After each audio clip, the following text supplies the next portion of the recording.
செய்திகளை அவர் சொல்லும்போது ரொம்ப ஆச்சரியமா இருக்கும். அப்பவே ஒரு உணர்வு இருக்கு. பட் இருந்தாலும் அதை பார்க்கும்போது ஒரு பிரமிப்பா இருக்கு. பாரதத்துக்கு இப்படி ஒரு வெற்றியாங்க.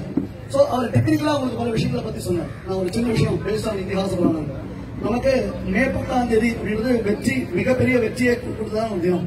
அன்னைக்கு சனிக்கிழமை சித்ரா நட்சத்திரம், சுதர்சன ஜெயந்தி அன்னைக்கு சித்ரா நட்சத்திரம். அன்னைக்கு அந்த சித்ரா நட்சத்திரத்துல அதுக்கு முன்னாடி நம்ம ஆகாஷ் யூஸ் பண்ணிருக்கோம் S400 சுதர்சன் 400.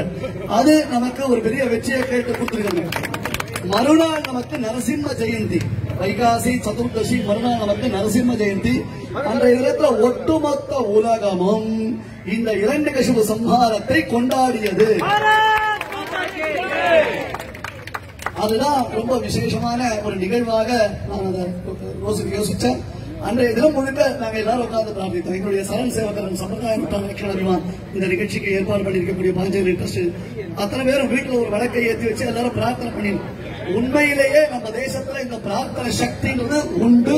அந்த பிரார்த்தனை சக்தி நம்முடைய வீரர்களுக்கு நாம கொடுக்கணும்.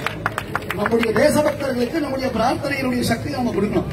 இது மூலமா இங்க மீடியாஸ் நிறைய இருக்கு. கடைசியில் ஒரு கன்க்ளூஷன் நான் சொல்றேன். ஒரு சின்ன விஷயம் இருக்குன்னா, இந்த ஒரு வெற்றிக்கு என்ன பேரு? ஆபரேஷன் சிந்தூர். சிந்தூர்னா பாரத தாயுடைய வெற்றி திலகம். நம்முடைய தாய்மார்கள் மட்டுமில்ல, பெண்கள் மட்டுமில்ல, புருஷர்கள், ஆண்கள் எல்லாரையும் நான் வேண்டி கேட்டுக்கொள்வது என்ன என்றால், தேசபக்தர்களாக உங்களை அடையாளப்படுத்திக் கொள்ள நீங்கள் விரும்பினீர்களானால் இது முதற்கொண்டு நெற்றியில் சிந்தூரம் இல்லாமல் எந்த ஒரு தேசபக்தரும் இருக்கக்கூடாது. இது பெண்களுக்கு சரி புருஷர்களுக்கு சரி நெற்றியில அவர்களுக்கு ஒரு சிந்தூரம் இருக்கணும். இது நம்முடைய தலைமுறைகளுக்கும் அறிமுகப்படுத்த வேண்டும். அடுத்தடுத்த தலைவர்களுக்கு இந்த ஆபரேஷன் சிந்தூர வெற்றியானது காண்பிக்கப்பட வேண்டும்.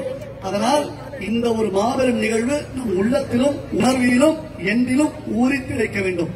நம்முடைய வெற்றி வீரர்களுக்காகவும் இந்த ஆபரேஷன் சிந்தூர் நிகழ்வதற்கு காரணமாக இருந்த தங்கள் சிந்தூரத்தை இழந்த அந்த பெண்களுக்காகவும் 2 நிமிடம் மௌனமாக நாம் அப்படியே இருக்க வேண்டும் என்று கேட்டுக்கொள்கிறோம்.